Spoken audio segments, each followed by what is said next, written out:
On the outskirts of Chicago, beyond the reach of streetlights and city noise, there stands a place that doesn't belong to the present.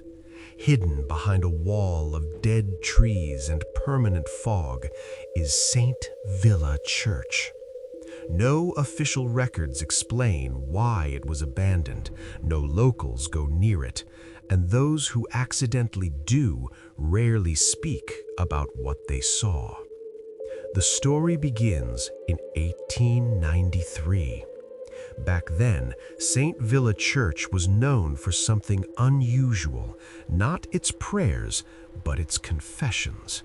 It was led by a man named Father William Hargrove, a priest whose voice could calm a storm and whose eyes, people said, could see straight through your soul. He believed something most others didn't, that sin wasn't just something to be forgiven, it had to be extracted. At first, people trusted him. They came in broken, guilty, desperate, and Father William would welcome them with open arms. His words were gentle, his presence comforting. But as weeks passed, something about the church began to feel wrong. The confessions were no longer held during the day. Instead, people were called in after midnight, and once they entered, they were never the same again.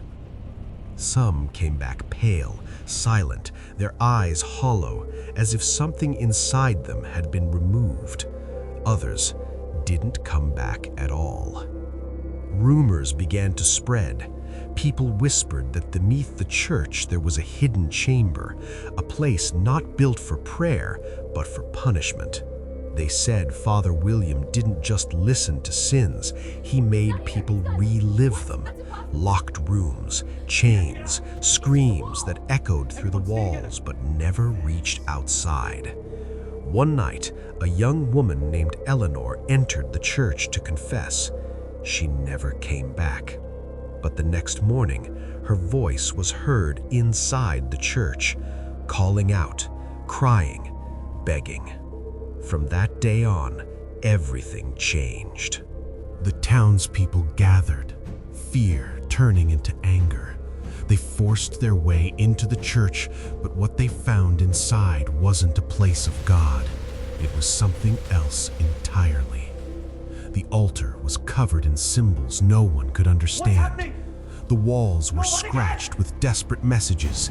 He knows. He sees everything. Don't confess.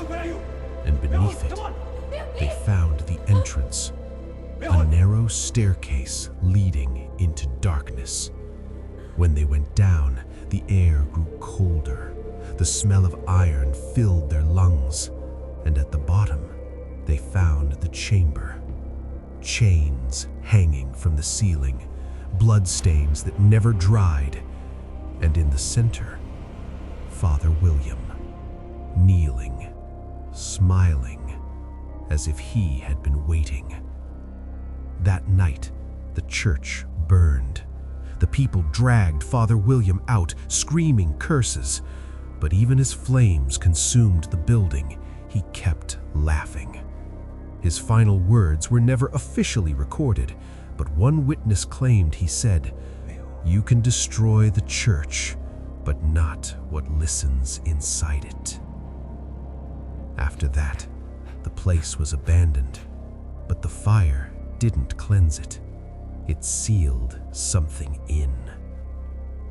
Over a century later, 8 friends, Aman, Ria, Kabir, Neha, Arjun, Sara, Dev, and Mehul, decided to go on a weekend camping trip near Chicago.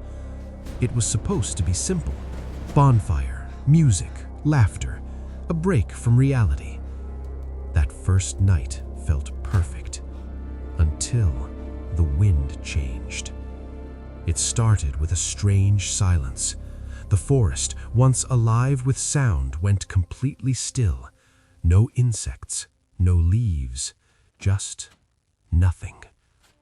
Then Dev noticed it, a structure in the distance, hidden behind the trees. "Was that always there?" he asked. No one answered. Curiosity took over. Against better judgment, they walked toward it, and step by step, the fog grew thicker, the air heavier, until they stood in front of it. St. Villa Church. The doors were already open. Inside, it felt wrong. Not abandoned, not empty, but watching. The wooden floor creaked under their weight as they stepped in. Broken benches lined the hall. The altar stood untouched, yet covered in dust. And on the walls, faint scratches, almost like words. "Okay, this is creepy. Let's just go back," Sarah whispered. But when they turned, the door behind them was gone. In its place stood a wall, solid, unbroken. Panic spread instantly. "This isn't possible," Arjun said, running his hands over it. "There was a door right here." A soft sound echoed through the church. A whisper.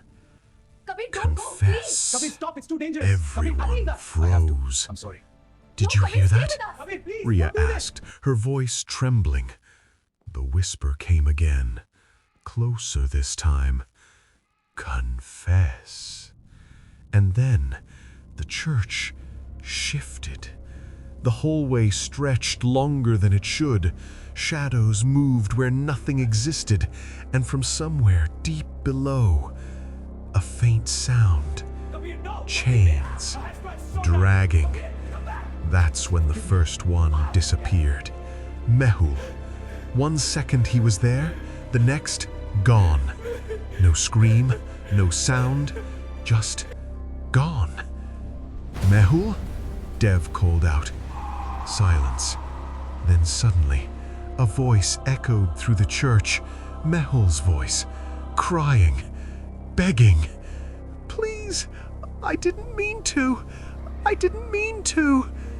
The sound was coming from ahead, from a small wooden door, the word confession barely visible on it. No one wanted to open it, but Dev did. He stepped forward, slowly, and pushed the door. Inside was Mehul, standing still, facing the wall. "Mehul?" Dev whispered. He turned, and his face was wrong. Twisted, eyes completely black, a smile stretching too wide. "You should have told the truth," he said. And then the lights went out. A scream tore through the darkness, and when the others rushed in, Dev was gone. Only a dark stain remained. One by one, the church took them, each in a different way, each forced to face something they had buried. Neha saw her childhood home, burning, reliving the moment she failed to save her brother. Kabir heard the voice of a friend he had betrayed, calling him deeper into the shadows. Arjun tried to escape. He ran, found an exit, felt fresh air, but when he stepped out, he was right back inside. Again, and again, and again, until he broke. Soon, only two remained, Aman and Ria, breathing heavily, standing in the center of the church. "It's not killing us randomly," Aman said, his voice shaking. "It's choosing, based on something." Ria looked at him. "What are you hiding?" she asked. Aman's face changed. Guilt, fear. I never told anyone," he whispered. "What?" demanded Ria.